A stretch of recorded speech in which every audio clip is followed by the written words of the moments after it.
देखिए AGT Live 24/7। This is AGT Live 24/7। जैसे आप सभी को पता है 1 जुलाई 2024 से हमारे पूरे भारतवर्ष में तीन नए क्रिमिनल लॉज लागू हो जाएंगे, जिसमें से इंडियन पीनल कोड 1860 को रिप्लेस किया जाएगा भारतीय न्याय संहिता, क्रिमिनल प्रोसीजर कोड 1898 को रिप्लेस किया जाएगा भारतीय नागरिक सुरक्षा संहिता, और इंडियन एविडेंस एक्ट 1872 को रिप्लेस किया जाएगा भारतीय साक्ष्य अधिनियम के तो इसके लिए आज के दिन सभी जगहों पे इन न्याय संहिता को लेके प्रेस मीट अथवा वर्कशॉप्स कराई जा रही हैं।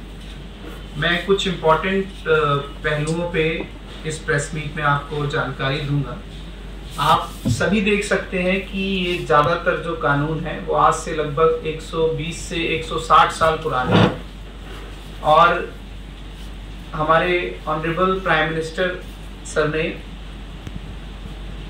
जब उन्होंने कार्यभार संभाला था तो बोला था कि जितने भी कानून जो हमारी एक कॉलोनियल माइंडसेट को दर्शाते हैं उनको चेंज किया जाएगा, और उसी जो उनका जो प्रण था या उनका जो इनिशिएटिव था उसी के अंतर्गत इन कानूनों के अंदर भी परिवर्तन किया गया है।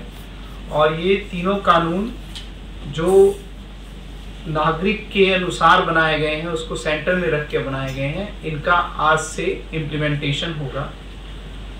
कुछ चीज़ें इसमें बहुत इम्पॉर्टेंट है, जैसे आपको हमने बताया कि इनकी ज़रूरत क्यों थी। इनकी ज़रूरत का सबसे इम्पॉर्टेंट रीज़न था कि जो हमारे पहले के कानून थे वो नए जो ऑफेंसेस हो रहे हैं उनके अनुसार नहीं बनाए गए थे, तो उसकी वजह से कन्विक्शन रेट में अथवा इन्वेस्टिगेशन में कई बार हमारे एग्जीक्यूटिव जो हमारे एजेंसीज हैं, जैसे पुलिस है अथवा प्रोसिक्यूशन एजेंसीज हैं, जैसे जुडिशरी सिस्टम है, इनको डिसीजन लेने में या इन्वेस्टिगेशन करने में कुछ दिक्कतों का सामना करना पड़ता था। तो इन्हीं चीज़ों को देख के ये नए कानूनों को लाया गया है। इसमें कोशिश की गई है कि जो कन्विक्शन रेट हो उनमें इम्प्रूवमेंट आए। अभी कन्विक्शन रेट काफ़ी लो है, खासकर हमारे प्रदेश में भी काफ़ी लो कन्विक्शन रेट है। तो इन कानूनों के थ्रू टारगेट किया गया है कि कन्विक्शन रेट लगभग 80 to 90% तक जाए। दूसरा, जो केसेस की जो अवधि थी, जो केस डिस्पोजल करने की जो अवधि थी वो कई सालों तक चलती रहती थी। जैसे अमूमन लगभग 3 करोड़ से ज़्यादा केसेस अभी भी लोअर अदालतों में हैं।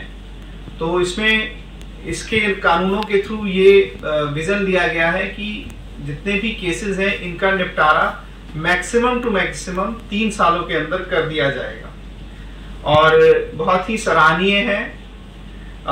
इस एक्ट को लाने से पहले 18 state, 6 union territory, 16 high court, supreme court, 5 judicial academy, 22 law university और more than 140 member of parliament, 270 MLAs का इसमें आपका सजेशन लिया गया, और 4 सालों तक डिस्कशन करने के बाद ये एक्ट लाया गया है।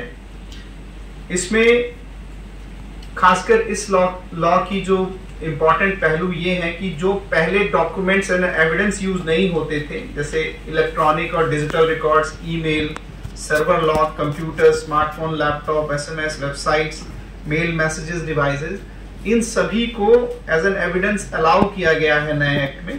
तो इससे पुलिस को और जुडिशरी को काम करने में आसानी होगी। इसके साथ साथ जो प्रेजेंट प्रोसीजर है, जैसे FIR और केस डायरी, चार्जशीट, इन सभी को भी डिजिटाइज करने का प्रोविजन इसमें दिया गया है। बहुत इंपॉर्टेंट पहलू है फॉरेंसिक एविडेंस का। तो उन सभी ऑफेंसेस जिनमें 7 साल से ज्यादा की सजा हो सकती है, उनको कंपल्सरी फॉरेंसिक एविडेंस कलेक्ट करने का प्रोविजन इसमें किया गया है। और सर्च एंड सीजर्स में जितने भी सर्च एंड सीजर्स हमारे ऑफिसर्स के थ्रू किए जाएंगे, एग्जीक्यूटिव के थ्रू किए जाएंगे, उन सभी सर्च एंड सीजर्स में वीडियोग्राफी का प्रोविजंस